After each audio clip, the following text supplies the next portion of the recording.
Happy July 4th, everybody. It is Friday, and welcome to the Just Baseball Show. That's Aram Layton, and I am Peter Apple. And today is part two of a series where we evaluate the contenders, this time in the National League. We're going to look at their needs and see what they'll be after come trade deadline. And it is all brought to us by the sportsbook born in Vegas. Remember, folks, download BetMGM, whether it be on iOS or Android, and use promo code JUSTBASEBALL. And they got a new promo drop today.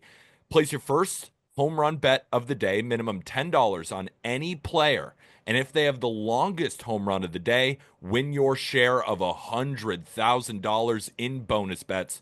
No opt-in necessary. Just apply your Big Fly Fridays qualifying token dropped into your account to use on the first player you take to hit a home run every Friday moving forward, right? But remember, gambling problem, call or text 1-800-GAMBLER. Must be 21 years or older. Terms and conditions apply. We One have of those conditions, by the way, if you are a player, don't do that. Maybe that's yeah. perfect segue into Luis Ortiz. He is currently being investigated by a gambling committee, and this comes to us from Jeff Passan, and I quote, "The alert, according to sources who reviewed it, referenced action on Ortiz's first pitch in select innings to be a ball or a hit batsman in two games, June 15th against the Mariners and June 27th against the Cardinals. In both the bottom of the second inning against the Mariners and the top of the third inning against the Cardinals, Ortiz threw a first pitch slider that was well outside the strike zone. The alert on Ortiz's first pitches flag bets in Ohio, New York, and New Jersey. Betting on the result of first pitches is offered by some sports books, with some wagers commonly referred to as micro bets." So when that first hit Jeff Passan's Twitter, and everybody is like, how are two different pitches on two different outings? How could that be investigated for gambling? Well, there's a market on some sports books. You can bet on specific pitches, right? And it doesn't have to be a This is ball or a insane. strike. You can actually bet on velocity, right? So you can bet 95 plus, you can bet 100 plus. So it's all of these tiny little micro bets. And instead of betting on a pitcher's strikeout line, over or under any of that, a team to win, you can bet on a specific pitch. So what this company is doing is evaluating if he threw a ball on purpose to win some people some wagers. It is not ideal. Not ideal. The interesting thing is, because it goes back and forth. I think the argument that we're going to commonly see being made, and of course, as I always have to say, the irony's not lost on us as we, know who's the presenting sponsor of the show. But like we also encourage, I think, responsible betting. And if you're a Yeah, we professional do. athlete not betting, the major league minimum is $700,000+, and you're going to be better off if you just don't do that. You see what's happening in the NBA right now, where you have a player that signed, agreed to a deal for $40+ million, and instead he may end up forfeiting that because of potential betting there. Usually it's a short-sighted decision that hurts you in the long term. The thing that I always think about, though, is with it being legalized now, like, and you have all of these abilities now with technology to track, like, it gets flagged, I think, at a way higher clip. I do wonder, like, if guys were getting away with this more in the 80s, the 90s, and early 2000s, or was it not happening as much? I don't know. But the good news is that you clearly have the technology, whether he's guilty of it or not. There's technology to flag anything that's remotely suspicious, and that should continue to be a disincentive for players to even bother trying. I just don't get it. And it pisses me off because it puts us in this position where we have to talk about it, and it's weird given that the games are going to be broadcasted on FanDuel Sports Network and all that thing. So I understand it fans the fire for the conversation of maybe pushing back against it, but this is just a common sense thing that, like, why jeopardize your career potentially? He's not guilty yet, so we'll see. But if it is true, and generally it's happening across multiple sports, there's really no point. I'll never understand it. It doesn't make any sense to me. Yeah. The way that, it makes sense that it's happening is, I'm sure that friends of Luis Ortiz. Now, Luis Ortiz has not been charged with anything, right? He's on He's paid on leave paid right now. leave. So this is all alleged. but I'm just using this as an example. Let's say Luis Ortiz is due to pitch that day, right? And a couple of his buddies say, hey, in the third inning, we're going to need you to throw a ball. We're going to bet on it, and we're going to give you a cut. And then he says, oh, that's easy enough. What's I'll the just do worst it. that can happen? Right. What's the worst that can happen? So a lot of these guys, like, I don't really think it's as malicious as most people think. Like, oh, It's not like the Black Sox they're in a, scandal. yeah, they're in a secret gambling ring and they're doing this. Like, sometimes I feel like, and again, this is all conjecture, but I've been in this industry a long time, and most of the time it's guys who are just like, yeah, whatever, I'll just do it. It almost makes it dumber though at I that know point. it Like does because there's not really Tucupita much. Marcano was losing like 390 of 400 bets that are just random Like, what are you Yeah, doing, dude? Now you're there, banned for life and you can't make money off of it. And also now for the Guardians, like we were just talking about how they're in a tough spot. Now you lose one of your best arms potentially. If even if he just misses a couple of times around the rotation, that sucks. But hopefully it's just a false flag. I just don't think you're not bringing this attention unless there's some really serious concern that this was a thing because they don't want that. This is for a league that has aligned itself, with betting and been okay with it, and you honestly, it's everywhere. This is probably the last thing they want, coming out. So I'd imagine there has to be a decent amount of concern there, and it's unfortunate because I would love to be leading things off with Kershaw's 3,000th strikeout and not talking about another player who could be jeopardizing their career and over something so stupid, and then also not having the irony lost on us that we're talking about it on a podcast that's presented by a sports book. So like that part is silly because I think it adds fuel to the fire of like we can't separate these two things, and I think for the most part you can if you just don't make ridiculously dumb decisions that are short-sighted. But hopefully players will continue to learn and understand that you're just not going to get away with it, and it's not worth it short term. Your game check's like $4,000, dude. Like yeah. just cash the game check. The other 4 games that you're just sitting, you still get the game check. Just do that. Yeah. You're living the dream. Don't get greedy. I'll never understand it. It's across multiple sports, but again, the one good thing about having it, having the regulations in place and having it legal is that you can track, catch, and identify these things to hopefully finally get to a place where it's just not even remotely possible to even try to get away with it. It's just a non-starter. 100%. I think that's an important note because people are blaming, the legalization of betting and how it's everywhere. And I totally understand that, right? You said it yourself. The irony is not lost on us that this show is presented by BetMGM. But here's the thing. It's like the Black Sox scandal, Pete Rose. I'm sure there was countless others that were never caught, right? So legalizing it, there's more regulations now, which is much easier to catch. But with the legalization, there are now more markets than there ever were. Yes. Right? With these scandals, like Shoeless Joe Jackson was not betting on a ball or a strike or the velocity of a pitch, right? No. So there are more markets now that they have to monitor, but because it's legal, they can now monitor all of these markets. So let's break into a much more happier topic. Clayton Kershaw became the 20th member of the 3,000 strikeout club.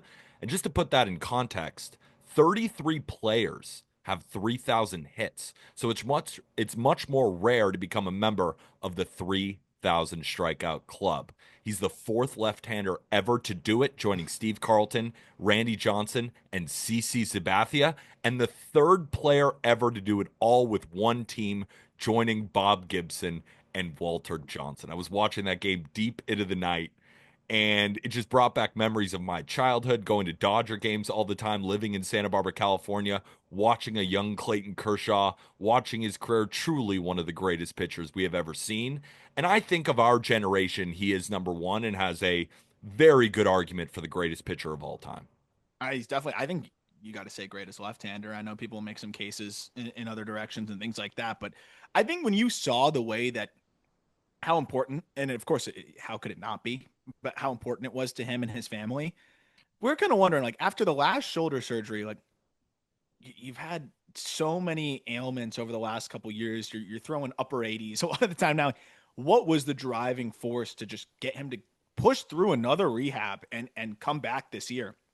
And I think we figured that already, but you could really see that that was 100% the motivator for a 37-year-old to go through this shoulder surgery and go through this whole process to come back and achieve this. Like that 3,000 was clearly very, very important for him, and understandably so. That's a threshold that you may not. I mean, Chris Sale maybe has a chance. He's on the shelf right now, but you're gonna be hard pressed to find any active player right now that has a very decent chance to get there. It's a special plateau. And I was a little worried though at points there. The White Sox did not want him to get it. I think that was very clear. They were very disciplined. They were pretty much in two-strike mode from the get-go to not punch out three times. They didn't want to be on the other side there of history, but Kershaw grinded it out and was able to finish the mission there towards the end of his outing. But it was really special just to see the crowd. They were hanging on to every two-strike pitch. You could see Kershaw again, like he's so stoic, but once he got that, it just looked like 10,000 pounds off of his back. It was really cool to see how much it meant to somebody that has achieved pretty much everything that you want to achieve in this game, that there's still something there for a guy like him. That's why I love this sport, is that there's just always something else that you can achieve numerically, accolades wise, whatever it may be, but especially on the numeric side, it's what makes our sport so fun. There's so many special numbers, and this is one of those very special numbers. Absolutely. And another special number that I like to refer to when evaluating some of the best players of all time, I look at ERA plus, right? It's similar to WRC plus in the sense that it's 100 is league average and it's graded across ballparks, but ERA plus is also graded across eras, right? So number one all time is Mariano Rivera at 205, which is way higher than number two, Bill Foster and Bullet Rogan in the Negro leagues. And number four is Jacob deGrom. Number five is Clayton Kershaw. And number six is Pedro Martinez. So Jacob deGrom, otherworldly dominant when he pitches, but he's not going to have the length, the career numbers that guys like Kershaw will have. And the fact is that Kershaw has thrown all of these innings over the years and is still to the level of Jacob deGrom, and in terms of major league pitchers, just 1 percentage point behind him.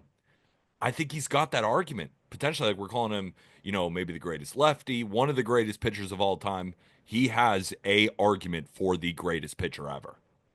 I mean, 2.52 career ERA is just nuts. And the fact that at 37 years old, multiple shoulder surgeries, obviously he's not nearly what he once was. He's through 9 starts this year, has a 3.43 ERA. And I just go back to the fact that, like, you go through the last 4 seasons where he's been banged up, and obviously you've seen that velocity dip below 90 for the most part on average, or at least just there. But over his last 4 seasons, he has a 2.71 ERA. It's a 1.52 ERA plus while he's at the twilight of his career. The guy can just pitch. I feel like he could get outs at like 82. He Yeah. could still make it work. And he's been huge for them too. Not even just from the fact that it's Clayton Kershaw and he's an icon and one of the greatest Dodgers to ever do it and all that good stuff. And he brings so much to the table for their organization. That pitching staff has been beat up. And he's gone out there and he's given them a shot every fifth day. He's thrown 44 and 2/3 innings for them this year that they really needed, that they haven't been able to count on a Bobby Miller to maybe go get for them and things like that without the potential for a blow up. So I think the fact that he's actually, we were talking about it going into the year, like, oh, Kershaw's going to come back. Where does he fit in?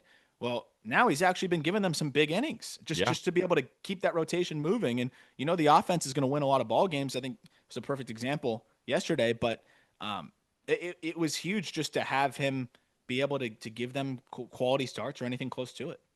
And the next closest to 3,000 strikeouts is Chris Sale.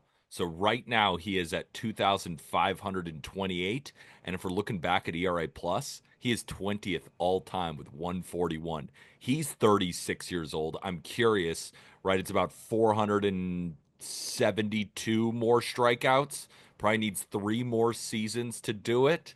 That'll be interesting to track as well. But it just goes to show how hard it is, right? And that's why I wanted to reference the fact that 13 more players have 3,000 hits versus 3,000 strikeouts. Like, this is an incredible monument to get to if you're a pitcher. Oh my gosh, yeah. And again, you got to really dig to find who's going to do it next. Like Cole's probably not going to be able to. No. You look around at the rest of the arms that are in the 2000 range, they're well on the other side of 30. It's a really, really tough thing to do, especially nowadays because of the longevity aspect of it as well. It may be a long time if Chris Sale doesn't do it. Maybe a very long time until we see somebody do it again. So it's really special, and yeah, I think it's always cool when we can see an old school number like that still hit, and also puts in perspective how insane Justin Verlander is. That he has a Yeah. chance at the end of this year to eclipse 3,500 strikeouts, Yeah. which is just stupid. It was so funny when I was looking, of course, reviewing all the rosters for this exercise where we evaluate the needs of the National League contenders. Just looking at Verlander and seeing like 42.4 is his age on Fangraphs Russell Resource, and he's like, not bad. Yeah, It's he's like, just, I mean, this guy could just pitch until the wheels fall off completely. Like you'd yeah, think the wheels are off now. He's driving with no wheels and doing perfectly fine. yeah, he's still like a fine back end arm. Yeah. It also puts in perspective though Nolan Ryan's Yeah. 5,714 strikeouts. Randy Johnson with 4,875. Like those are crazy, crazy, crazy numbers. But yeah, it's just so cool to see. And I'm looking at like who's done it in the least amount of years, and just of the 3,000 strikeout club, the guys that were less than 20 seasons to get there. Or at least pitch less than 20 seasons, it becomes a shorter list. But I think several of the guys got there quickly. It made me realize Tom Seaver, too. 20 seasons, and I mean, you're talking about a guy here in Tom Seaver that I think probably got there as quickly as anybody. 3,620 seasons is also crazy. It just sends you down a rabbit hole of like all time greats, and that's what makes moments like this so special. I hope to do some all-time great stuff in the off season. Get into Yeah, our history get mode. let Granky. Can someone sign Granky and let him just Yeah. somehow get 21 more Ks? I want to see him throwing 78 miles an hour and just figuring Yep, it out. just 21 more. Speaking of the Dodgers, let's evaluate some needs for these National League contenders because the trade deadline is coming up at the end of the month. But before I do, a quick reminder the best way to support the Just Baseball show without spending a dime, rate and review Spotify and Apple Podcasts 5 stars, as well as subscribing, liking, and commenting on YouTube. We really, really appreciate the support.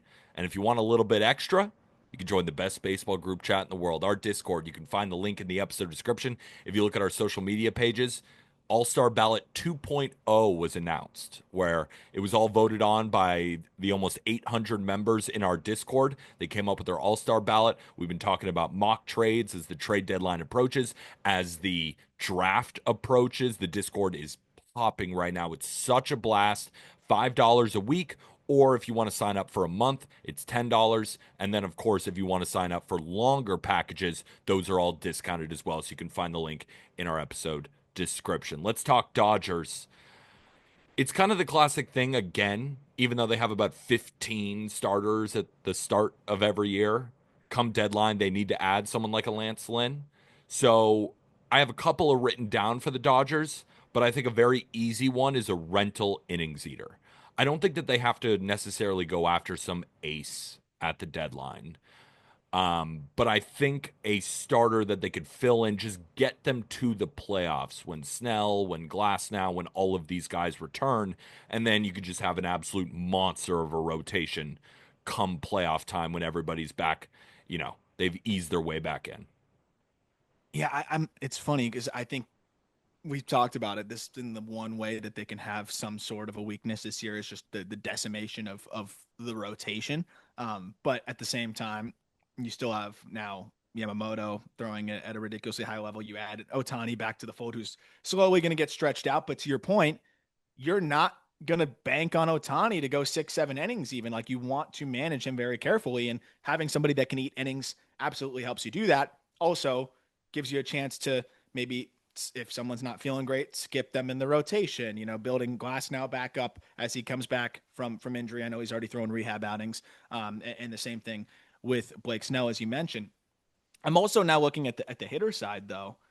I mean, I really hope that they get good news on Max Muncy, but that was also a really unfortunate and weird part of the whole thing. It Yeah, made it a little anticlimactic when did. you have Max Muncy just catastrophic looking injury, and then the strikeout, of course, happens like right after. Yeah. Um, if Muncy's out, I mean, he was playing at a really high level this year, as much as Yeah. Jack may hate that. And now you've got an Noted opening at top one, third. noted top 100 guy Max Muncy. Just saying, I was Oh, the ridiculed other to Max death. Muncy.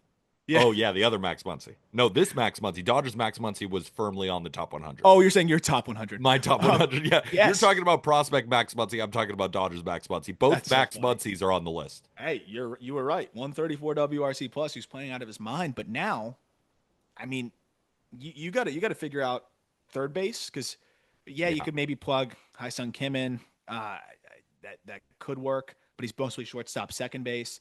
It's also clearly a guy that they don't want to really play every single day, as good as he has been. yeah. You want to aim higher than Miguel Rojas. So I'm interested in what they're going to do there. Maybe they call up an Alex Freeland, but he's not having he's been good, but he is not having the best year. And as you know, it's an adjustment for guys when they get up there. I think they got to look at third base and left field. At what point, I thought Michael Conforto would get going here. Me He really too. hasn't. At what point do you just end that experiment? Do you remember when I was just applauding myself for putting Max Muncy and sticking to my guns. Remember when I said Michael Conforto is going to be their next Teoscar? Yeah. This is like if Teoscar played with his eyes closed. With No, respect I to think if Michael it's if Conforto. Teoscar tried to hit lefty. Yeah, it just has been the complete opposite of what they got with Teoscar Hernandez. So I wanted to talk to you about corner outfield because I think third base is now super obvious. They need a third baseman. Max Muncy goes down. That's a position in need. You can't really plug Sung Kim in there. Like he is a utility guy, so I'm sure he could get by, but he really is like he plays center, he plays second, he plays shortstop. You want him moving around the diamond. So to say, Sung Kim, the job is yours. You're now the third baseman. I don't think that's I don't think that's the right move for LA. So I wanted to ask you too, because you mentioned corner outfield. Do they need a corner outfielder? Or do they need a shortstop? Because That's the other thing I was going to say. Yeah, because Mookie needs, I think, just to get off of shortstop. They're running this guy to the ground. he's nobody's saying it. And the reason I don't want to say it is because I have a painting of him right above here. If I could flip my computer around, you'd see a huge painting of Mookie Betts. He's one of my favorite athletes that I've ever watched. He's not having a great year. It's a 697 OPS. That's really bad. He's not going to complain about playing shortstop No, of because course he's a not. pro's pro. You got to think that has some sort of Some an effect effect. on a 32 to be soon to be 33-year-old who played a full year last year plus the World Series. That's 200 games, and then well, I guess no, he missed games because of injury, but point still stands. Had to play late into the year, and then now you move him back to shortstop. And the other thing that we were talking about was like, how many times was it? Oh, we're going to move him to second base for the outfield because of his back and because of this and that. And then, oh shit, we need a shortstop. That back and other stuff that we were worried about, we're not worried about that anymore. Actually, we were just saying that. So like, I think you got to think about preserving this guy's just freshness. I don't even say health, like he's healthy, but keep this guy fresh and playing major league shortstop every day. It's not a good way to do that. I agree. I think that might be the way you got to look at it. And they don't need a superstar shortstop because realistically, you just need to replace Michael Conforto level production or improve upon Michael Conforto level production. So it's the same conversation. If you get a league average bat or even close to it, if they got a 90 WRC plus bat playing shortstop, then you could just move Mookie to the corner and you're upgraded because you think Mookie's probably going to swing it better there. He's definitely going to be a plus defender. And then you get a shortstop that can hopefully pick it there. That is the one area where I could see them going, okay, we could just put Kim at short then and go from there. But that would be more of my leverage play. I'd be saying, hey, we don't have to trade for your shortstop, but we wouldn't mind having him and see if you could pry somebody away. But they could always just go the internal route and just put Kim at short and then move Mookie to the outfield. Those are all fine options. Or they call up the Minnesota Twins and say, what does it take for Correa? Just like Yeah. my Galaxy Brand. Like, I just think that would just be such a good fit there. And obviously, you know, it's so funny. Jack mentioned on the show, he was like, I think Dodger fans would have a problem with Correa coming back to LA. And I was like, that's silly. Let me text him. It's been so long. Everyone was like, I'd rather lose the World Series than have Carlos Correa. That's insane. I know it was, they were all aligned. They were like, we do not want him on our baseball team. Absolutely not. I was like, I mean, I guess not. I mean, again, those are those are six fans. They do Yeah, not and also, represent yeah, Dodgers your Nation. Dodgers focus group is a little bit insane. It's not quite actually tapping into all Dodger fans, but I did want to bring it up that they were all aligned, that they don't want anything to do with Correa. I mean, I am an Alex Freeland fan if they want, but they should call him up tomorrow then and see how he Yeah. fares for 3 weeks. But I, I, that is an option. Like Freeland he's been much better from the left side too. So you could have Freeland, just at least bulk platooning there as well. But Is it just as simple as a platoon of you go get a third baseman, so you plug that hole. Just a platoon of Kim and Rojas at short, and then you move Mookie back to the outfield and you I bench Conforto. That might I just be it. that might be it. And you know what? You can still win the World Series because then if you make your big Easily. move, you go Yeah. get it. You go get an arm. You go get some bullpen help, whatever. That's still good. Like it gets Rojas is still fine. Like he's fine offensively to the point where he's not a complete detriment. He's better than Conforto, and he's still going to pick it. So if he's just seeing lefties, he's probably going to be a league average batter, slightly above. And then Kim, if he's just seeing righties, clearly he's been good in that role. So I don't think that's the worst thing in the world. Those guys are hitting ninth for you. You're fine. And you remove Conforto from the lineup by nature, that's going to upgrade things for you. So I think that could be the leverage play that they have of saying, hey, we don't have to make this move for your shortstop, but they do their due diligence. Maybe they could go get one. I do think starting pitcher is probably the priority because on top of the fact that you're waiting for those guys to come back, it's Shohei Ohtani and Clayton Kershaw that you're relying on, and Dustin May. Those three guys all have some health questions there, and you don't want to run them into the ground either. And that's three of four that we named. Like it's kind of just been whoever, for that other rotation spot right now. So I think it would make sense to go get the starter. I think that should be number one priority. But also Emmett Sheehan's shoving. Maybe Yeah. they just bring him up. But I do think proven starter wouldn't hurt. So we shouldn't do Bobby Witt Jr. mock trades to the Dodgers. No, I think we could pass on those today. Just kidding, Royals fans. Or am I? All right, next one. Next one. I wrote down high leverage reliever. And it's not because I think they need a high leverage reliever. It's almost like when I think about like a rich person, right? Do they need the suite at the Four Seasons or could they stay in a regular room at the Four Seasons? Like they might choose the suite. And the Dodgers, and the reason I say that is that the Dodgers have the farm system to easily go get like a David Bednar or even Emmanuel Clase that we mentioned. So it Yeah. was like they have the ability to do so. So my question to you is that worth it for them in your opinion? Because they have a great bullpen, but they've had a couple of guys go down.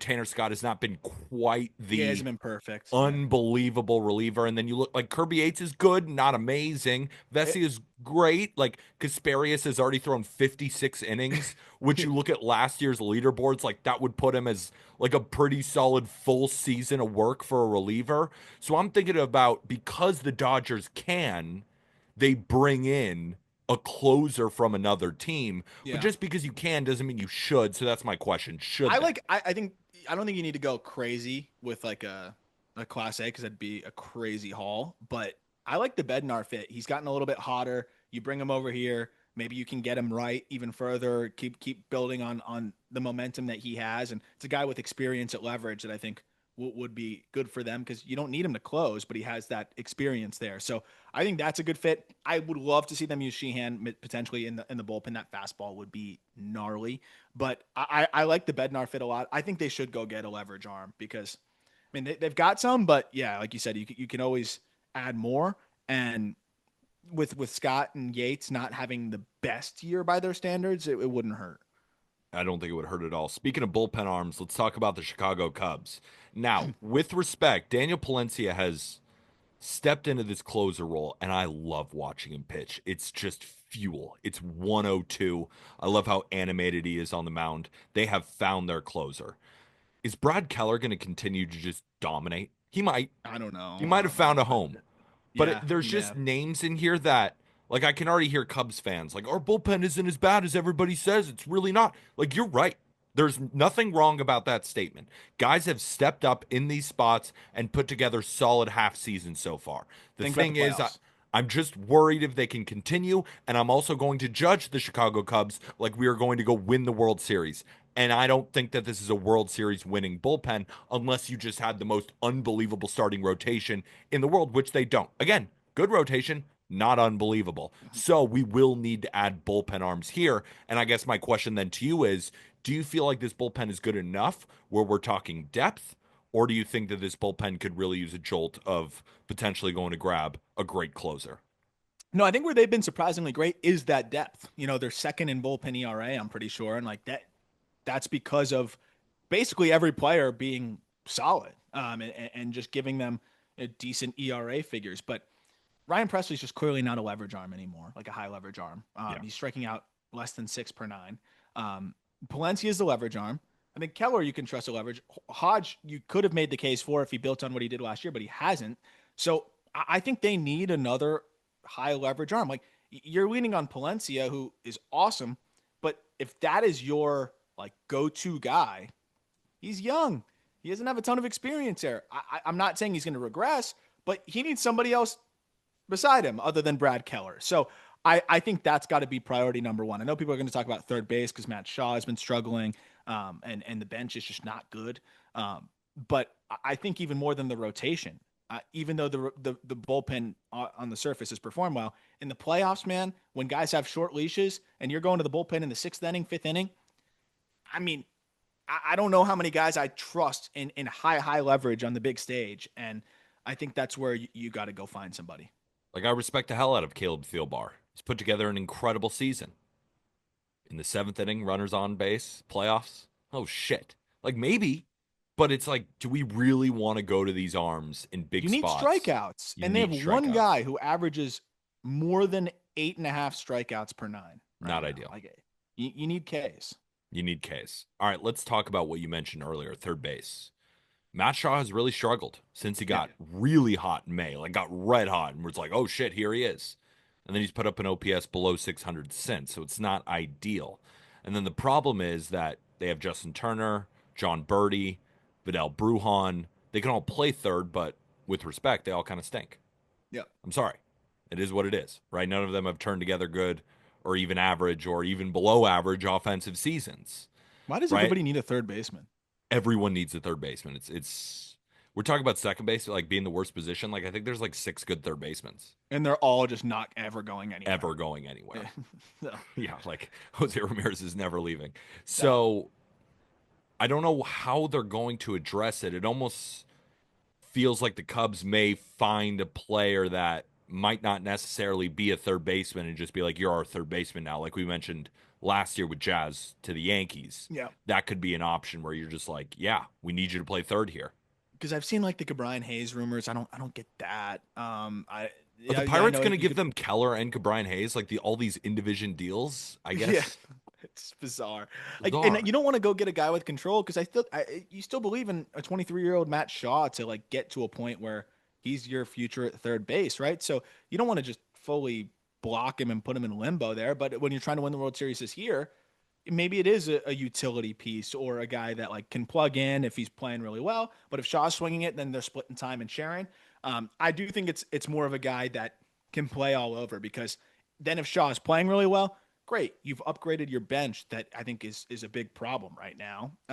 And if he's not playing well, then okay, plug in that utility piece to go play third base every day. And Shaw's more in that bench role while you try to win right now. So I don't think it needs to be, Gino Suarez or anything crazy. I think just getting a utility piece that can be close to a league average hitter and play decent defense at third is all they need. Every other guy in that lineup is an above average big league bat. It just, they need to not have a deficit at the 9 spot. But I would prioritize bullpen.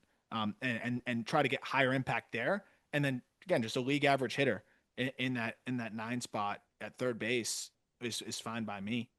And here's something that, because there's a reason I wanted to start with the bullpen. And I still believe in Matt Shaw. And I know you do too. So, and with how good the Cubs offense has been, because Matt Shaw can field his position. That's the thing, is he's really helped himself by being able to do that. So is it just because the third base market is going to be so dry? Like, if I'm Jet Hoyer, I don't want to overpay for it. Like, if it falls in our lap, great. Like, we'll make the move. But if it doesn't, let's just roll with Shaw. He's your 9 hitter. He plays the position well. He gives you speed. He's 10 for 12 in the stolen base department. I wouldn't mind standing pat. But I that's why I say, like, worst case, just go get a utility guy to Yeah. put on your bench and be an insurance policy for Matt Shaw. But here's the thing is I think they've done that with Bruhan and Birdie. Like Well, those they, guys, yeah, those I are the know. wrong utility guys. I I like the know. birdie try. I think But he's just cooked. everyone's going to be after these utility pieces, right? We've gone through needs of all these teams. Like, how many utility pieces are just out there that can play league average offense? Those don't just Yeah, grow it's on not. trees. So I No. almost feel like you kind of don't do anything. And you just hope Matt Shaw can be better offensively, which we both believe that he can. And I also think there's an element that I find interesting that I don't know if you'll think is as big of a deal, but I feel like could this hurt his confidence as a Oh, player no moving doubt. forward? No Right? doubt. Because he's supposed to be the third baseman of the future. And as soon as the games start to get really important, you're like, yeah, you're on the bench, dude. And Yeah. it's not like he's 20, right? He's not a 21-year-old second baseman like Cole Young with the Mariners, where it's totally understandable to just be like, hey, like you're not quite ready yet. You're also 21 years old, right? Kate Anderson, who might go number one overall, is 20, right? So it makes total sense that he might not be ready. But 23 turning 24, that could hurt his development moving forward, just For sure. mentally seeing like my team doesn't trust me when games start to get really important. Yeah, and then, I'm sure Cubs fans will say, "Well, then earn it." Like, yeah, Sure. give him a chance. Give him a Yeah. chance. Like it hasn't. It's been what 50 something games, and since he's come back, he's been a little bit better. But he's also experimenting with feels and no leg kick and trying to get himself right in that regard. And it's going to take some time and reps. So, I mean, I don't think he's so bad that you have to do something. And I think you're still looking at him as that piece of the future. So I wouldn't want like Brian Hayes experiment is not worth messing with his head. I I agree. would be allocating the resources towards potential impactful starter if it's out there, like Edward Cabrera type things like that. But if not, I'm looking for multiple leverage arms, I think, and just rolling from there. I think we're adding to the bullpen, and I'd like to get a big time starter. Yeah, That's all I think they do. I don't think they need to add to the offense. no, they rake. If Jed Hoyer finds a good deal, sure. But if not, It's like not I going to don't be think there, that's especially at as third. pressing. Every team we've talked about needs a third baseman. I think if that's your one position that you're slightly deficient at, whatever. I think it's fine. And the Phillies might be pretty quick. Bullpen. That's it. And you look at their team and you're like, where's the hole on offense? And of course, you could say Bryson Stott. He is, he's put up a 79 WRC plus, 637 OPS, but it's not like you're moving off him. This has been the Phillies lineup for the last couple of years, and it's going to stay the Phillies lineup for the foreseeable future. Like Castellanos has actually put together a pretty damn good season. Maybe now the Phillies want to trade him away, but I don't see that happening. It's just Castellanos just feels like such a Philly. I mean, this lineup doesn't have to be touched. I don't think that this rotation has to be touched. I think they should be the team to go trade for Class A. Like they should be in the sweepstakes for the best relievers available. And Dombrowski has always done a really good job adding bullpen guys. And I feel like it's just going to be another one of those deadlines, right? You could say, well, potentially center field, right? Because Brandon Marsh or Rojas, how are they going to operate it? I think it's fine. Like again, like is trading for Cedric Mullins solving? And the more I think about it, like I feel like Buxton is just going to stay a Twin. So Yeah. is that's not going to save your season. Just roll with this current lineup and overwhelm teams with pitching and then get your clutch hits from guys who have done it before and go win a World Series. They still can. Yeah, and I think I like the Class A shout because it's multiple years too, and Yeah. you're gonna have to give up some major pieces, but I think that's okay. Like Zach Wheeler's gonna retire in 2 years, right? So Yeah. like, and that's Go you're for it. not. I don't see how you're winning a World Series without Wheeler. So like, Bryce I'm looking Harper at is it that only way. getting older too, right? Like That's why the I'm time is looking. now. It's now, and and it's not like a move like that doesn't set you up well for the future. Class A is still very young, so I think that's the big move. Like something along those lines, like where you put together a package that like hurts for a reliever essentially. But I think you got to do that. Obviously, the rotation is fantastic. I wouldn't mind another outfield bat and relegating one of those guys to the bench. Just like the combination of Kepler and Castellanos is like, ugh.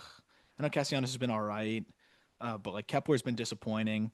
But once again, I don't know how much is going to be out there outfield wise. So Like they'd be it's not trading nearly. for they'd be trading for a Kepler adjacent player. Exactly. I don't think it's nearly as pressing as needing some more relief help, especially with the Jose Alvarado suspension. So I think I think ultimately that is the best way of going about it. Yeah, like what is Adolis Garcia going to do for you? Probably the same exact thing. Yeah. So I think it makes sense to really put all their eggs in the relief basket. Maybe you can get a Taylor Ward and somebody like that.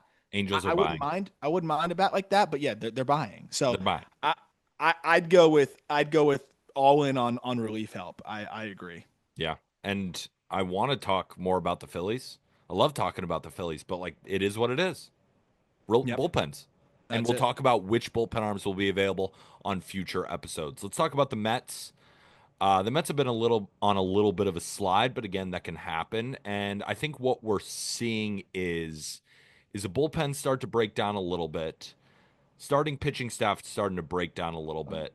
And Pete Alonso is not the second best hitter in baseball like he started, but Juan Soto is heating up. I mean, the offense is totally fine, but this is a team that definitely could use a center fielder. Now, I wouldn't say that's like the most pressing thing.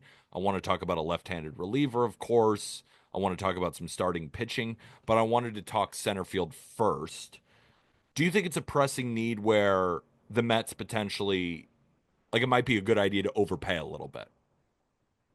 Depends on their confidence in like Jeff McNeil playing out there. He really isn't bad. But I mean, overpay is tough. Yeah. I think I think you should just be bargain shopping or just like looking for the best deal possible. Where I just think they need just maybe one more bat. I'm looking like Starling Marte in the DH spot some games and like, you know, Beatty has been fine, but Beatty and Vientos, it's like, okay, what are we gonna get from these guys? I That's don't why necessarily know. that's why I want to move McNeil back to second, and I want a Beatty Vientos almost platoon right now, Yeah, and then go get a center fielder. Because I don't think like a team that wants to win the World Series like the Mets can have two of their infield spots be Beatty and Vientos right now. yeah, I agree. I just even though Beatty's looked better, like Yeah, Beatty and better. Vientos But again, we want is to win the World Series. yeah, yeah. So, But again, the center field options are, you know, but that's for another time, right? So like you have 3 weeks for more teams to suck and become sellers. I yeah. think center field is definitely an area like I like Tyrone off the bench, but it's not a guy that needs to be playing out there too often. McNeil, it's good that he can rotate out there, but I agree. I think you're better off with McNeil at second. Also, a guy that has some injury issues over the last couple of years, playing center field all of a sudden. It's not like he's played there every day. It'd be a lot for a 33-year-old to suddenly take on. I'd prefer to platoon Beatty Vientos, move McNeil to second, and yeah, try to go find a center fielder. I think that makes a lot of sense. And then another team, there's a reason why you see pitchers get such ridiculous returns even when they're not that good. Another team that could just use innings when you have Canning go down, unfortunately, and Blackburn hit the IL. I figured something had to be wrong with the way he was throwing. And you're waiting for Manaea and McGill, but both if you don't know when that's going to happen, McGill may not throw. Manaea had that setback. It's a tough spot. Even when you get Senga back, you're only really rolling with four guys. So it's the same innings conversation, and then I think a center fielder. Do you think the Mets should go after a beast in the rotation or just get an innings eater like we mentioned with the Dodgers? I kind of want them to go home run hitting for I a think with their farm system is really improved from within. A lot of really guys have good. taken a leap this year. They've done well in the draft. It's a strong farm. I would probably go hard after a high impact arm and see what you can do there because I like their arms, but we're talking about big playoff game. Who do you trust kind of thing.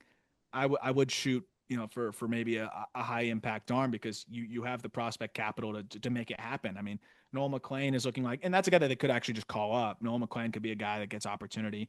But Carson Benj looks like a phenomenal pick for them in the outfield. He's been balling out. Jacob Reimer is a top 100 guy for us at third base. He has been fantastic. AJ Ewing has had a breakout season for them. He was just missed on the top 100. Like they've got a lot of guys that are performing. Of course, Jonah Tong is throwing the crap out of the ball. They've got a lot of intriguing prospects that could get them an impactful player.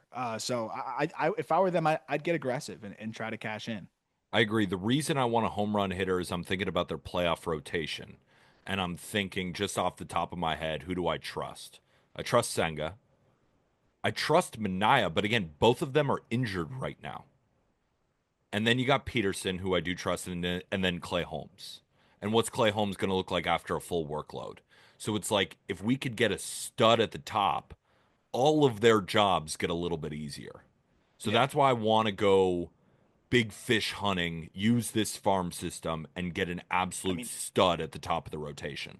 Jet Williams is all the way back to healthy this year, playing at a really high level in Double A. A lot of teams would be happy to get Jet Williams as a headliner and a deal too. So they have some capital, no doubt about it.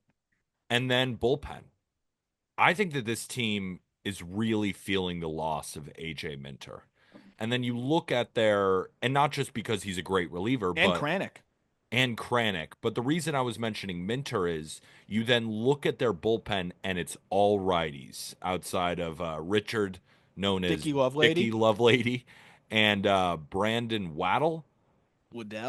Waddell. He's thrown 17 and 2/3. He's got a 2.5 ERA. Um, those are not the lefties that you want to rely on. So of course, Kranick going down certainly hurts, but like this team needs a lefty in high leverage. Like if you want to go beat the Dodgers and Otani and Freeman come up, who's the lefty you're bringing in? You face the Cubs, Kyle Tucker, Pete Armstrong. Who's the lefty that you want to bring in? Yeah. Right, the Phillies for Bryce Harper. Like some of the teams that you're going to face to get to the World Series have huge lefties, so you need that high leverage lefty reliever that you trust, Yep. and they don't have one. No, I So I agree with think that. that has to be near the top, right? I think starting pitcher is huge. I think a left-handed reliever has to be number two. Like I almost think left-handed reliever is more important than center field, I don't just because the disagree. Mets offense is really good even with their situation right now. Right? We'd love to add one, but I think starting pitching, left-handed reliever is massive.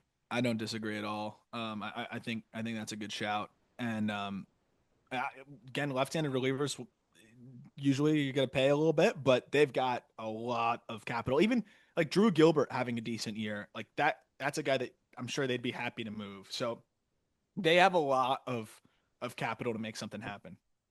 I'm going to keep shitting on the Red Sox until they prove me wrong. Um, if they do trade Bregman, why wouldn't they trade Roldis Chapman? Yeah, no, Chapman makes all the sense in the world, honestly. Even if they don't trade Bregman, Yeah, so I mean, but the thing is that Red Sox bullpen just cannot be held together without Chapman. I mean, no, he's the but engine that makes them go. So if you're trading Chapman, it's kind of like they're punting on the season. yeah, yeah, So that's why it's like if they do that, if Bregman is available, then Chapman's probably available, and then oh, he goes to the definitely, top of a lot of people's lists, and I think yeah. especially the Mets. All right, we got a couple more teams left, and by a couple I mean a decent amount. We got the Brewers, the Padres, the Cardinals, the Giants, the Reds, and the Diamondbacks. But before that, our first break. Real quick before we jump back into things, I want to tell you about our friends at Loop. I've been buying cards there the last few days. Actually, just had a 2024 Bowman draft break that I jumped into.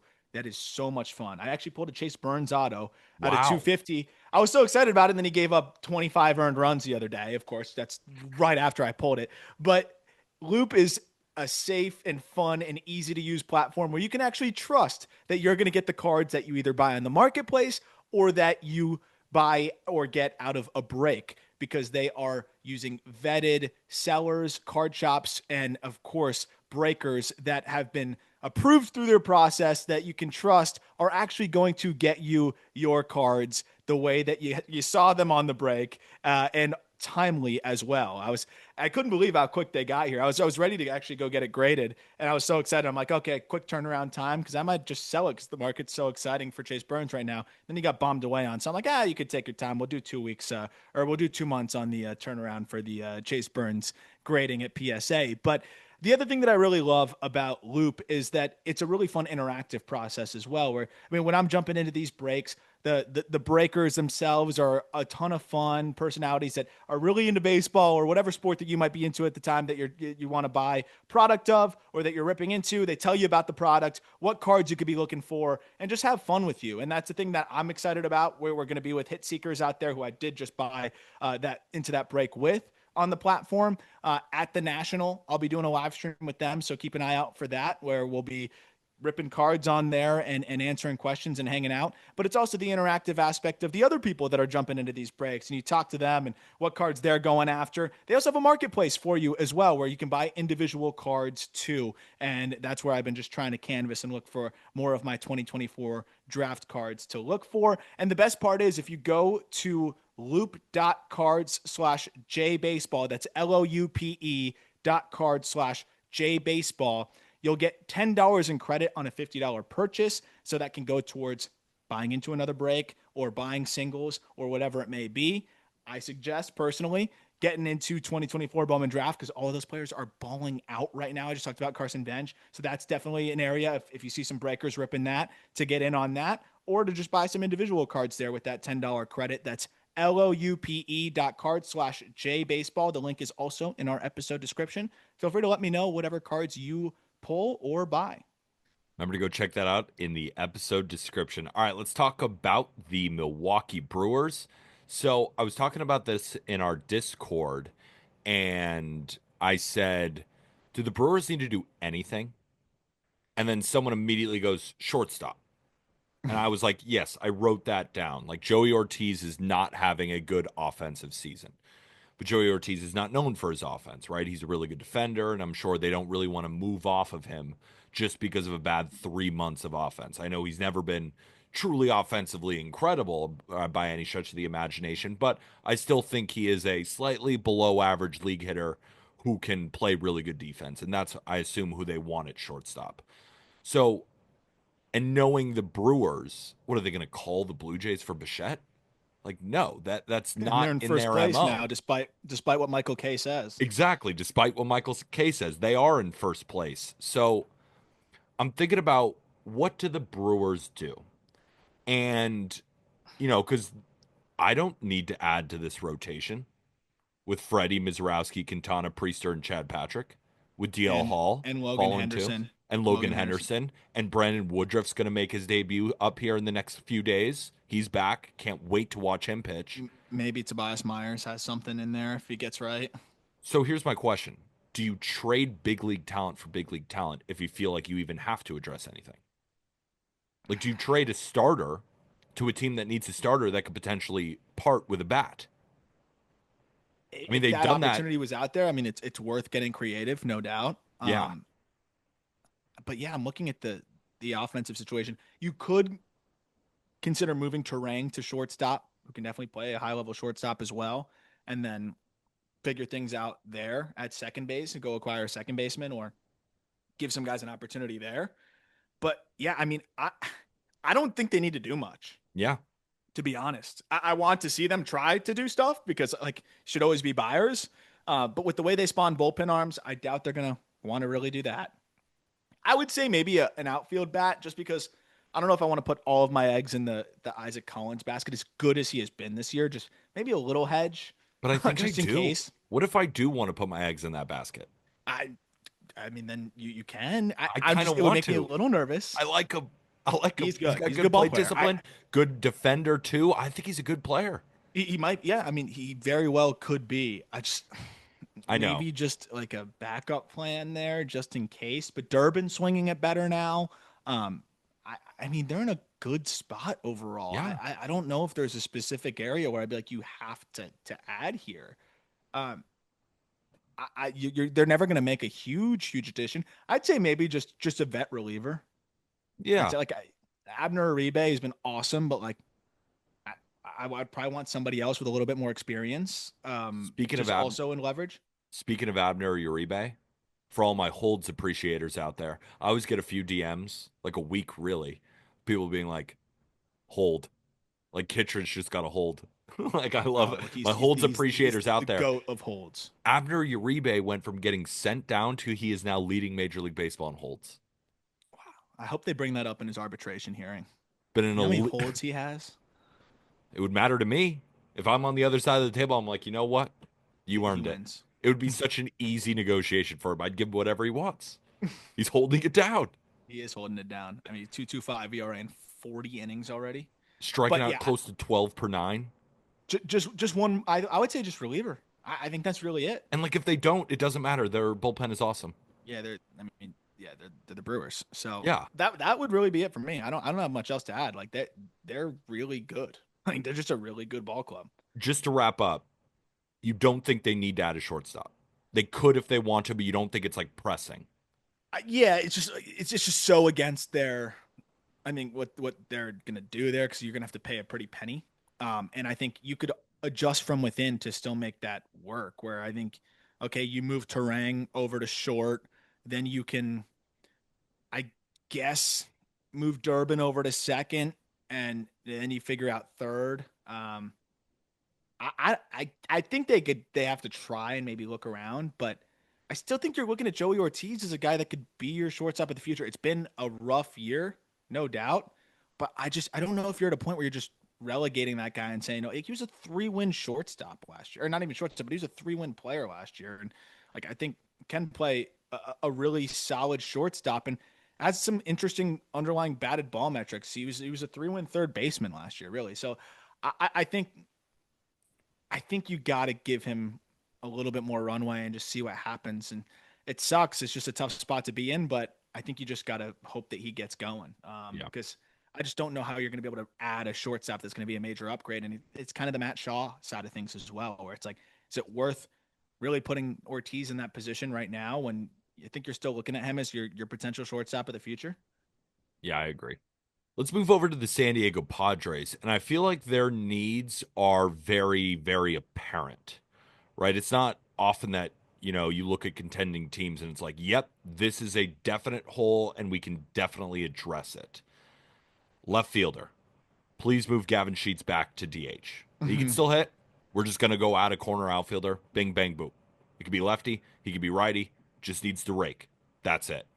Like, that's what the Padres need. They need a corner Not even outfielder. rake, And just not even not. rake. Just hit. Just Yeah, be a good left just fielder. That's just all we not need. suck.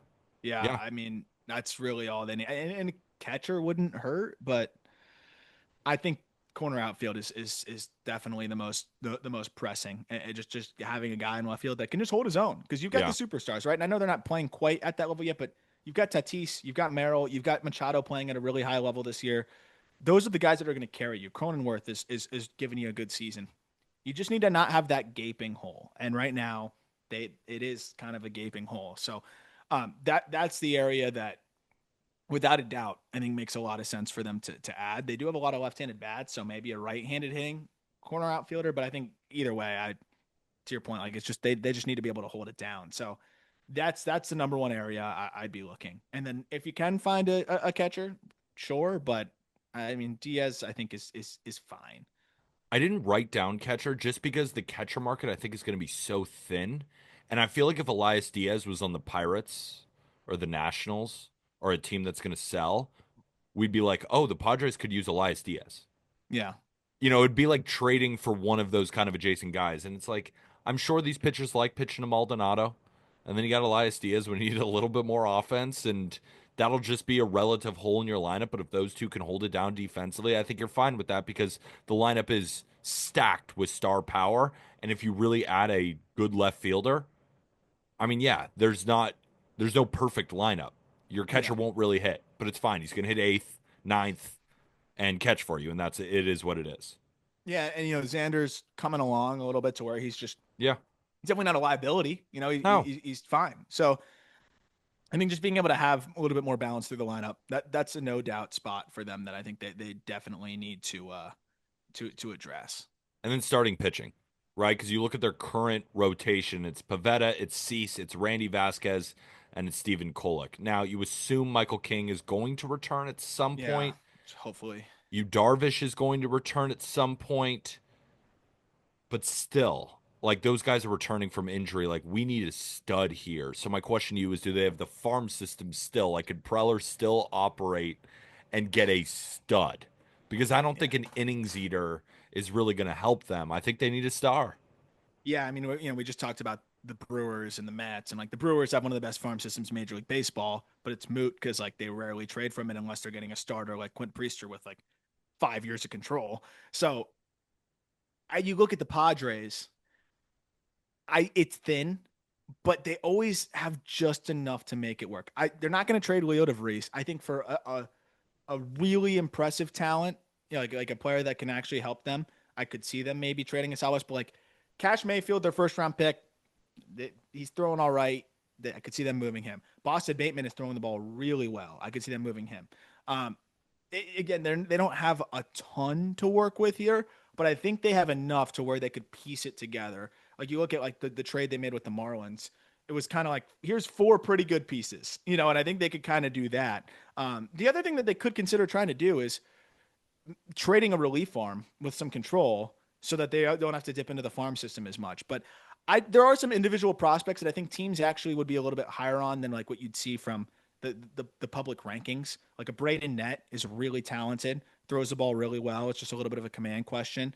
Cobb Hightower, I know industry wise, people are excited about, though the numbers haven't been great out of the gate. Like they could piece it together, especially headlined by the guy that they just took in the first round in Cash Mayfield, to where they could make something happen, especially for a corner outfield guy or somebody that, again, it's not a superstar. If it's just a solid player, they have enough to do that, but they don't have enough, I think, to go get that franchise altering talent. It might be tough, but maybe if they buy low, they have a chance to buy low on a Jaron Duran, or maybe they have a chance to buy low on some other guys.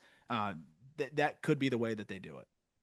I think they're just going to go after an outfielder because the more you talk, I'm thinking to myself, like, are we moving Salas for a pitcher? Really?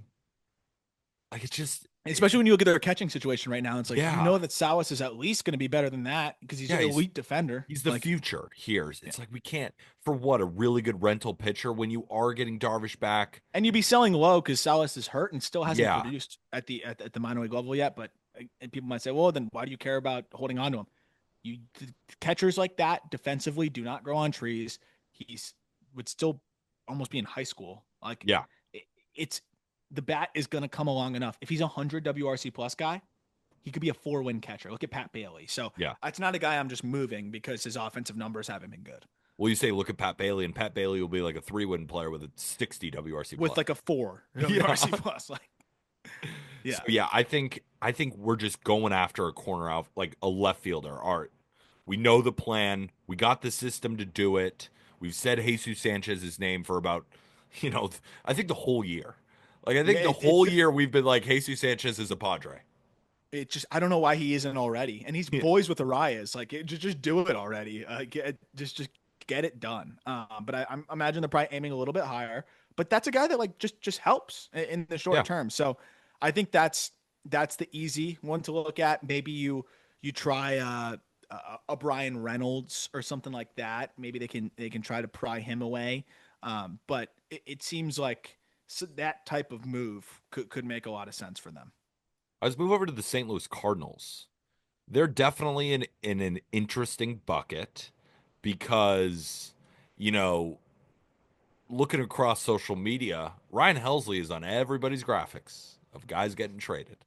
Arenado's been on plenty of graphics, and I'm thinking to myself, the Cardinals are good. They're going for it. I understand those guys are on contracts that you might not love, and you got Helsley as a reliever. I understand.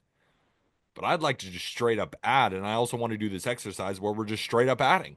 Yeah, I think forget subtracting. I think the only Yeah, subtracting I would do would be one of the innings eating arms. Because how many teams have we just talked about that need innings eating arms? You could do that, get a couple of decent prospects, and then plug Michael McGreevy in, who just churned out another quality start in AAA. Free my dog, but like Fetty, he's not good. He's not terrible. And there will be teams that would happily put him in as an innings eating back end arm for them. You 100%. plug McGreevy in, I think you are better for it. So, like, that is the only like subtraction I would want to see from them. Helsley, you could give the qualifying offer to after this year.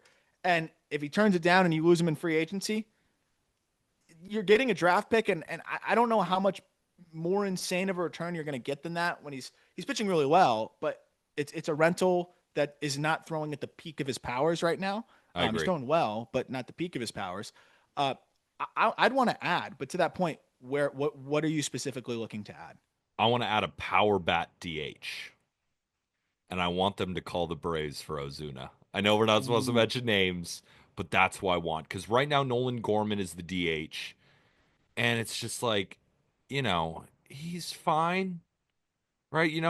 He's still just 25 years old. I'm not giving up on him, but I can't have my DH striking out 30% of the time with a 93 WRC plus. I just can't do it, Arm. I can't do it. And when I look at the team, I was like, what do they really need? Well, they're 19th in home runs. They could use some power. I mean, you look at this team, it's like Donovan, great player, not a lot of power. Mason Wynn, great player, not a lot of power. Alec Burleson can hit one out ever so often, but he's not known for his power. He's known for just being a good hitter. Wilson Contreras can get him out, but that's like your power hitter. Like Wilson Contreras can't be the only guy supplying offense. So I want just a big body in there, just hitting nukes.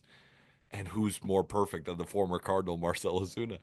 Yeah, I was trying to remember. Like, did everything go okay with Ozuna in St. Yeah, that Louis? could be another Because he Dodger thing. sucked there at the end, and it was a change of scenery situation, I guess. Do you think he'd But revert back? With the like, there's immediately something just go. cursed about He was Bush good in the Field. bat, like, but not a bad one. Um, Do you agree with though that they, regardless of if the player makes sense that I just yeah. mentioned, because again we're going to talk about that later. Do you like the fit? Like, do you No, I agree do. I that do this think they team? need they could use a power bat. They could Yeah, use just a good masher. I mean, Ivan Herrera has been good in that role though. You know, but at the same time, like Pages is really slowed down, so you might just yeah. want I Ivan want Herrera to catch Herrera to more. catch. That's what I. Yeah, Yeah, I would want Herrera to catch more too. Yeah, and I think that's a little bit more of a more easily acquirable spot is just like a just positionless ish masher, something along those lines. I like that fit. but That makes the most sense to me. I'm sure Cardinals fans would be like, well, what do you mean? Von Herrera can be our big bopper DH because we have Yoel Pozo, who He'll is like, pose so he is ranking a little bit. He's got a he is kind 121 of ranking, WRC but plus. Like, I'm not just pushing him to the curb either, but I do feel like, regardless of that situation, this team needs an influx of power wherever it is, right? If you feel other positions are necessarily, this team just needs a guy who can be a threat for 30 home runs. Obviously, not hit 30 when he comes straight over, but over a full season, this guy hits 30 home runs. I want that bat.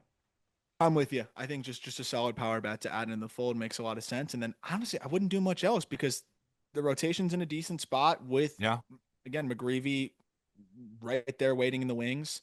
Um, I don't think you're definitely not going to aggressively buy bullpen arms, but maybe you can bargain hunt there and see what's out there. But the bullpen's been pretty damn good. Yeah. So I would I would just look for a power bat if the cost to acquire wasn't too crazy because I don't think you want to buy like crazy. You're still looking at the big picture, but you definitely shouldn't sell. And I think if you can just bolster this team a little bit, I think it makes all the sense in the world. This is a team I'm begging not to sell. Yeah, I mean, and I it's a mean like good the team. farm system's like it's good.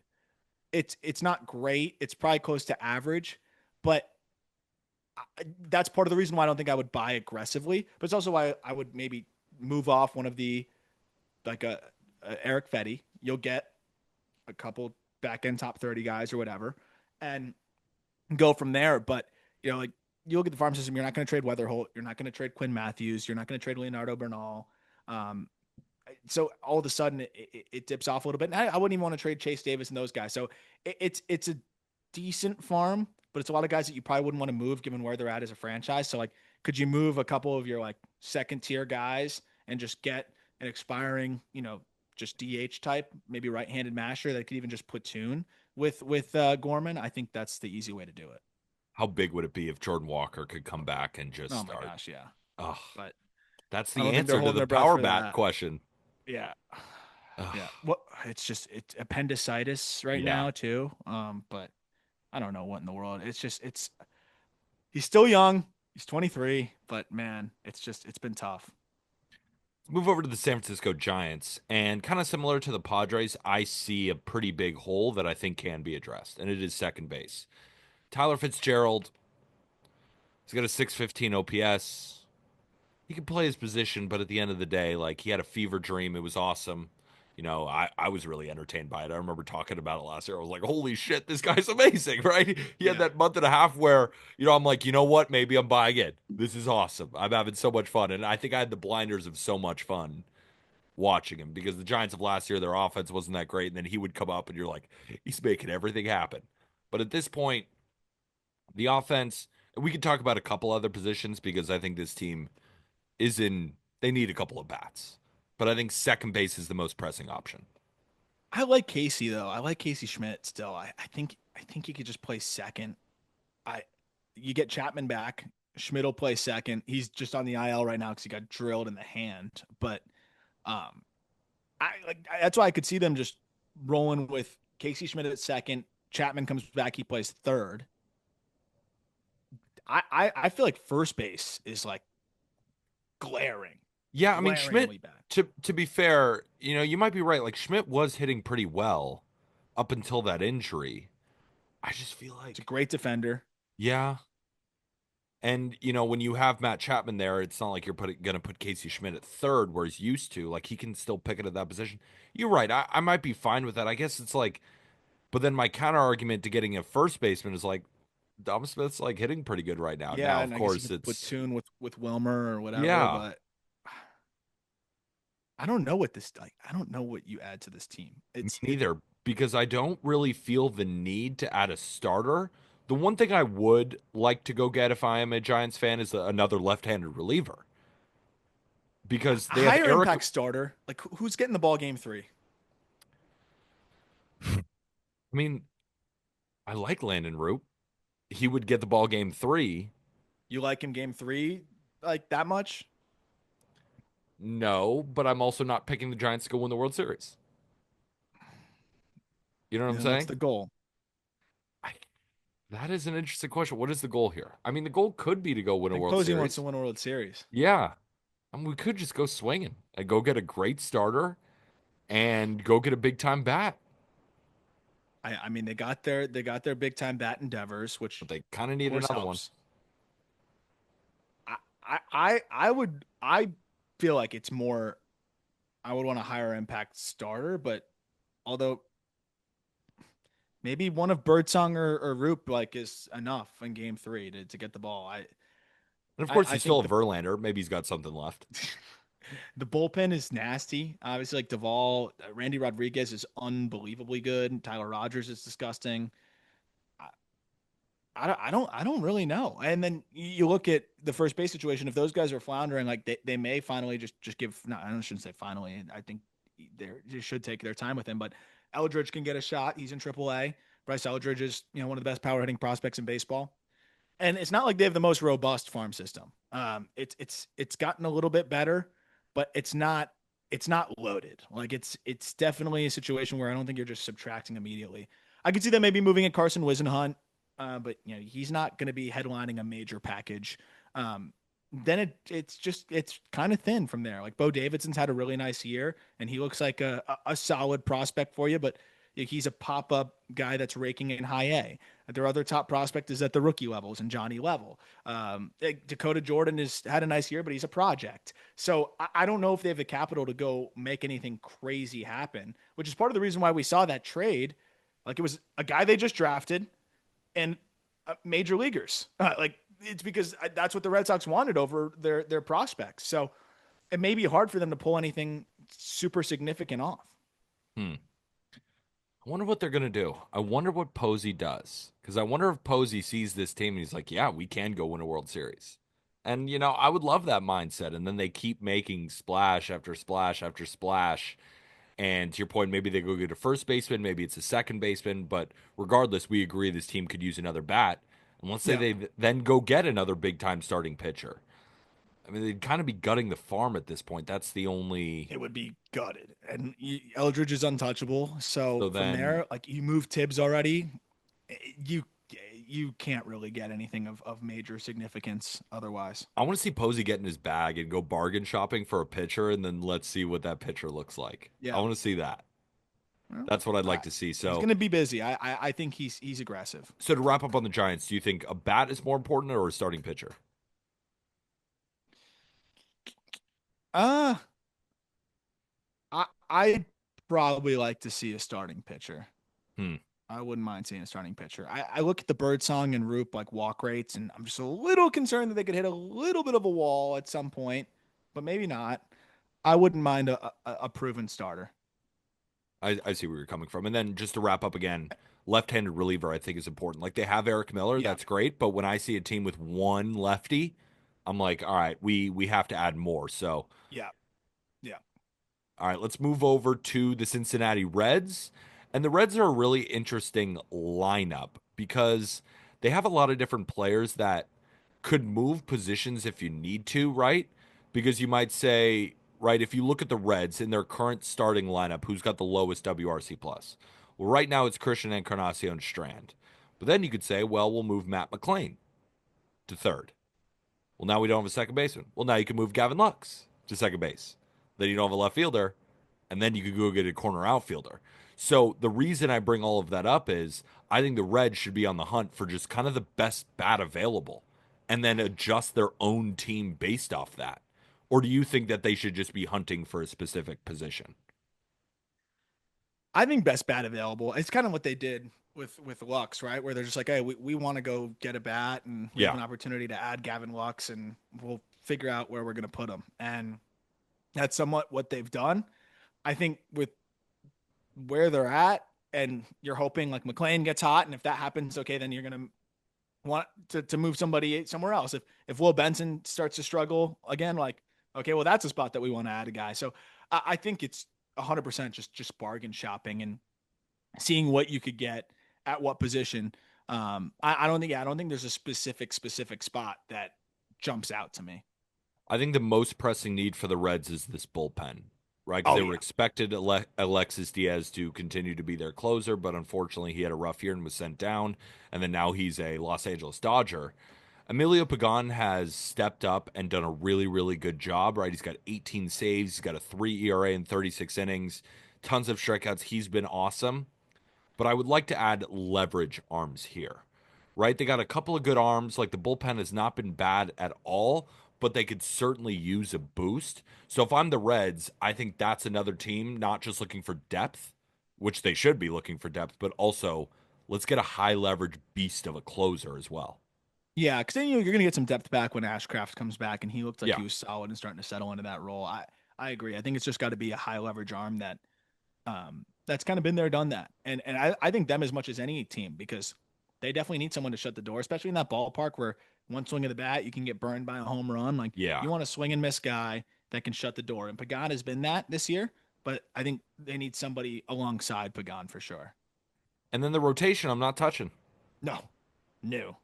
I mean, where they're at is so fun. I mean, the biggest question mark I think is Chase Burns. So great. That's a fun question mark for me. Let's see what this young kid can do. And if not, if he's banged up, well, Hunter Green's going to come back sooner rather than later. Yep. You hope that you get Rhett Lauder back at some point this year.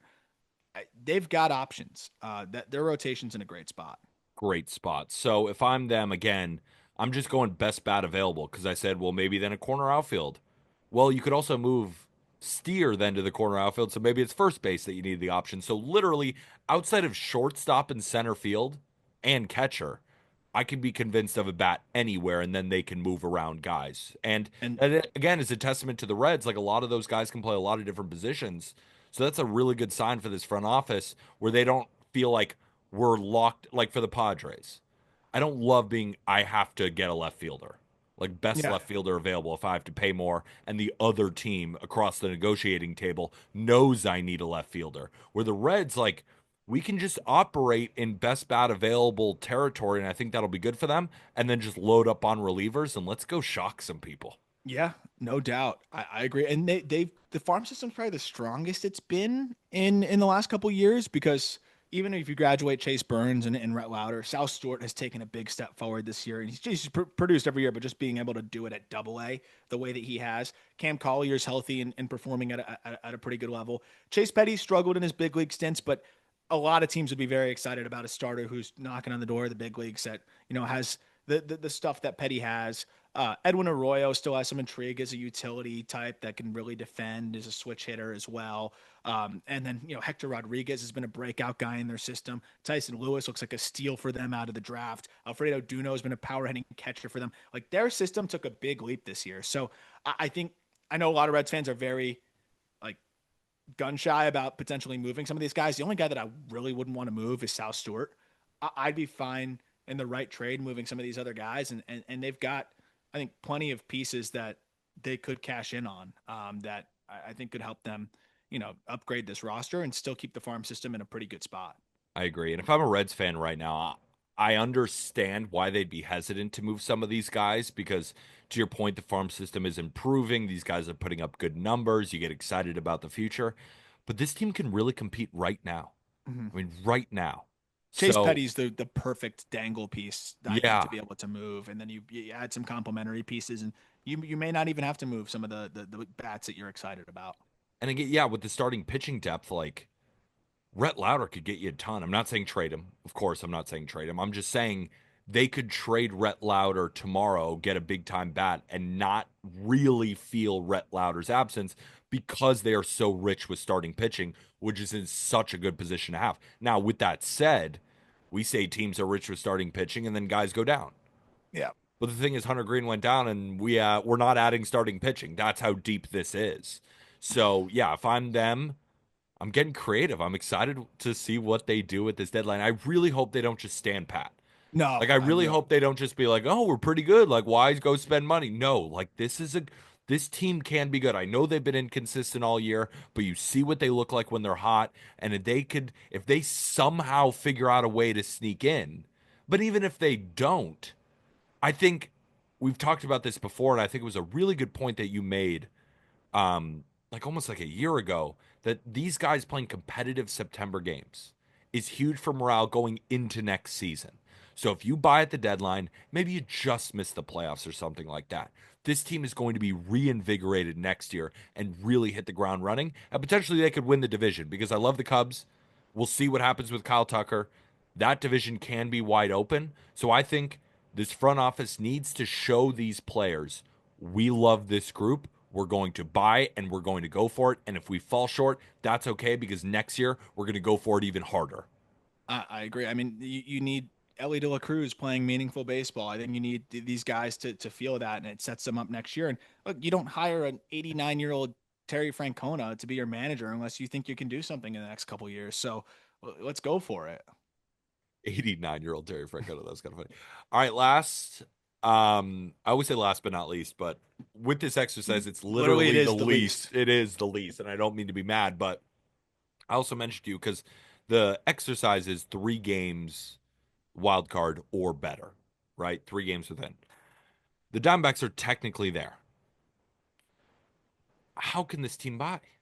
I don't think they How can can this team buy. buy? Like you were the one yesterday who was like, we don't have to include the Twins and the Royals, and I was more like, I just kind of want to include. But this time, I was like, I don't think we need to include the Diamondbacks in this exercise. But you said we should. Outfielder, starting, pitching, bullpen. They need a lot. They They need a need a lot. lot. They need a lot. I think the only area where I would consider buying if I were them would be relief with control. Like Hmm. if they if they went out and got a manual class A, Yeah, and I don't think they would ever do that. That could make some sense, right? Because you're setting yourself up for next year too. And like we said, they should be aggressive for next year. I think any moves that they make at this deadline, you got to. I will never count this group out because we've seen them come back in individual games. We've also seen them back to back years now have the best second half of like any team in Major League Baseball. yeah. You just saw Jake McCarthy say like, if you think we're out of it, you don't know shit. And I know like they have to say that, but like there was passion behind that, They right? Like believe that. They they believe believe it. that. And how Absolutely, they couldn't do. you? You have Tel Marte playing at an MVP caliber, and you look up and down the lineup, especially when Corbin Carroll comes back, and you're like, why can't we go crazy for a couple months?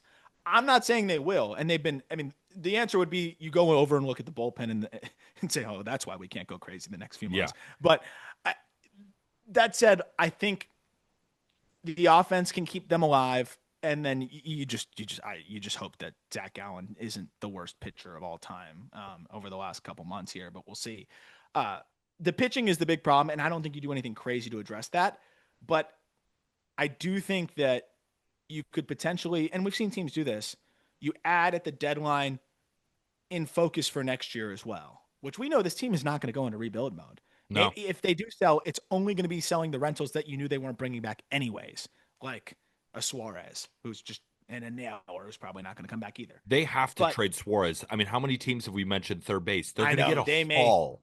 But the thing is, you could trade Suarez and still, make a run. It Yeah. would hurt, but I think they still could be a decent ball club. It would make it a lot harder, but I think they have to really consider it. But what happens if they okay? What's the record right now? As we're recording this, They're they're 500.